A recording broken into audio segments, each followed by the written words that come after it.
Pokemon Brilliant Diamond and Shining Pearl are coming out in just a few days, and a lot of shiny hunters are excited about the game. But is it gonna be good for shiny hunting?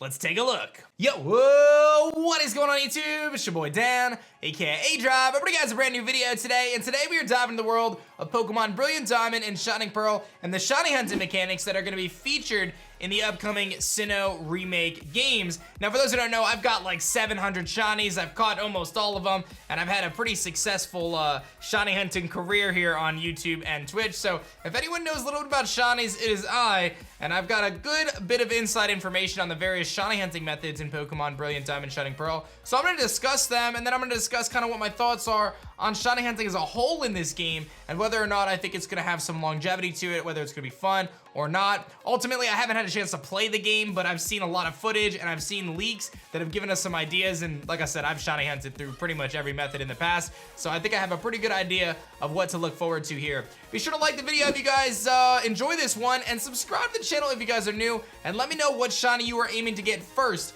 in Pokemon Brilliant Diamond and Shining Pearl. And of course, if you want to support Team Shiny or deck out your claws, you can go to teamshiny.com and pick up one of our awesome t-shirts today. You can see them on the screen. We've got so many great designs, and you can use code SHINY right now through the end of the month to get 15% off your order if you pick up 3 t-shirts or more. Let's dive into the various shiny hunting mechanics and all the details that you need to know for Brilliant Diamond Shining Pearl right now. So the first thing we're gonna look at is the shiny chance in the game is 1 in 4,096. That is the standard Gen 6 and beyond odds. And we know that you can shiny hunt the starter, however, you will not be able to see if it's shiny from the selection screen. You will have to enter battle, but that's a really good start for us, right? Some of the previous games like Sword and Shield, you could not shiny hunt your starter, so you're already off to a good start. And I will tell you, I have decided that I'm gonna double shiny hunt Turtwig at the launch of my 153-hour marathon. So my fingers are crossed, and hopefully I'll have some luck. So check the box off there for shiny hunting your starter, because it is accessible. You can save, I'm pretty sure, right before you actually choose the Pokemon, which is really good. So it's not like it's a super long drawn-out cutscene like some of the other games. Ultra Sun and Moon, I'm looking at you, Sun and Moon. It's like a 3-minute long cutscene per starter. That was actually brutal. Now, the next option for shiny hunting this game is always soft resets.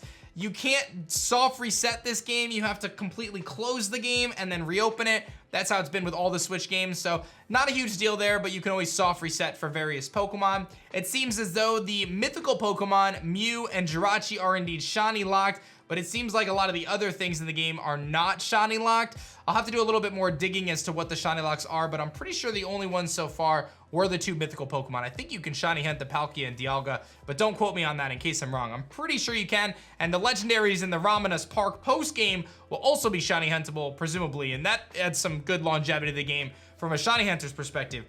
But here's the downside. Before I go any further talking about the various methods, we know that the shiny charm in this game is broken. Yes, it is broken in this game. Previously, the shiny charm give was what's called 3 extra rerolls, basically bringing your 1 in 4,000 chance down to about 1 in 1,365. However, we know through data mines that at this point in part of the version 1.1 patch, that the shiny charm only works on hatching eggs.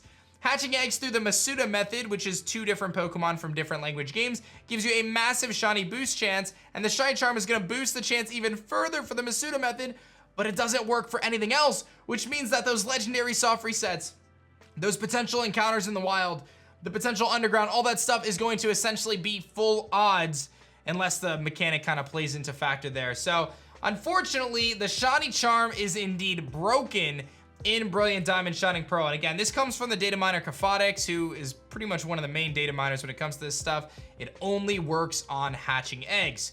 So it kind of just is what it is, but I think it's important to note that that is going to impact the other methods of shiny hunting in terms of the frequency at which you would get them, because the shiny charm is kind of a big deal, right? So from there, like I said, you do have the Masuda method, shiny hunting method, which is what we pretty much did in Sword and Shield. You can breed 2 Pokemon from different language games and have a higher chance at a shiny offspring.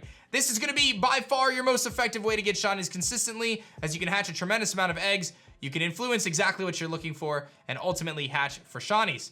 Now, there are other methods that are included in this game. You can do what's called the underground method, which is gonna be a new shiny hunting method, which is pretty simple, basically. You encounter a Pokemon in the underground, and you automatically have 2 times the chance of getting that shiny. It's a 2 in 4,096 chance out the gates. And there is actually a way to make it a little bit higher.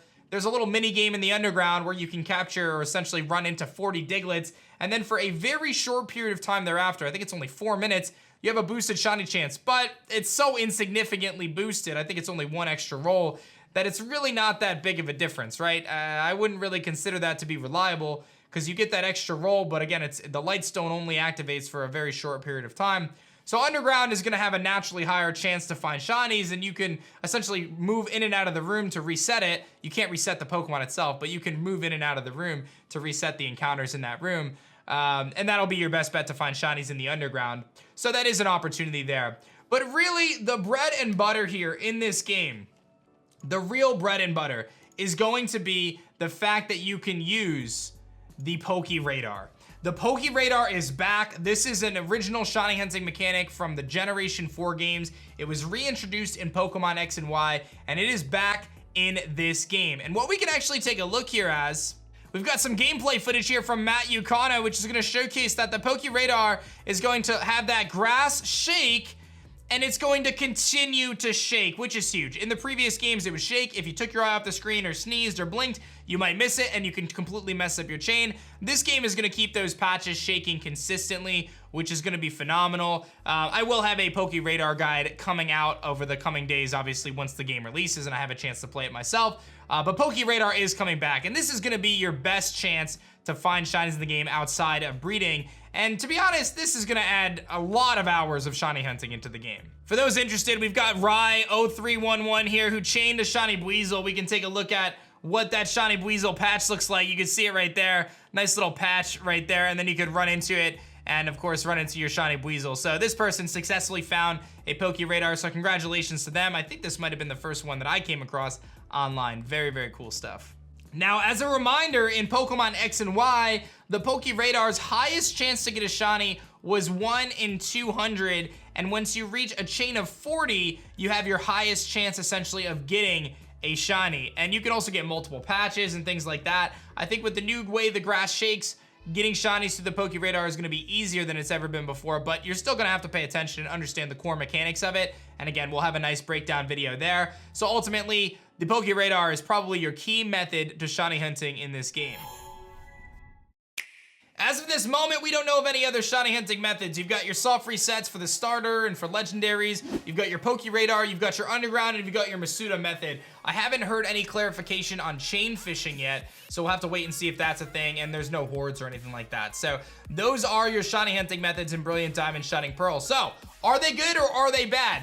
I would actually say they're pretty solid. I think having the opportunity of Pokeradar, I think being able to shiny hunt your starter, I think Masuda being the way it normally is really, really valuable. But I'll be honest, the broken shiny charm seems like a big misunderstanding or a big overlook on the part of ICLA, the company making this game. I think they simply missed it. I think they didn't put it in the code properly, and here we are without the shiny charm.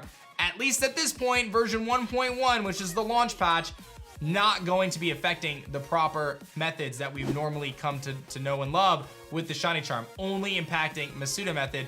And again, if anything changes, I'll keep you guys updated, but that is the latest information we have from the data miners. Let me know your thoughts on shiny hunting in Pokemon Brilliant Diamond, Shining Pearl in the comment section below, and what shiny are you going for first? Let me know down below as well. Don't forget to pick up a Team Shiny shirt at teamshiny.com, and thank you so much for watching this one. My name is Dan, I also go by aDrive, and I will see you guys on the next one. Peace.